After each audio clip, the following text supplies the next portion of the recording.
എന്തോത്തിനാടി അവിടെ ഇരിക്കുന്നത്?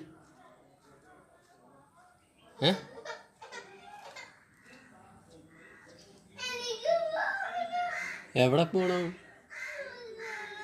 ട്യൂഷന് നിന്നെ അവിടെ എടുക്കത്തില്ലടി പെണ്ണേ. അവിടെ 1-ാം ക്ലാസ്സിൽ പഠിക്കുന്ന പിള്ളേരെ എടുക്കൂ.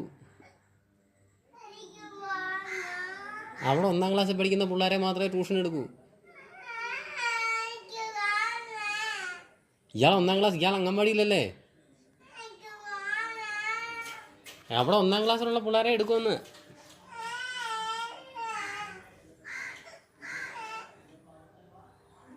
നാളെ തൊട്ട് അന്നേരം അംഗൻവാടി പോകണ്ടായോ?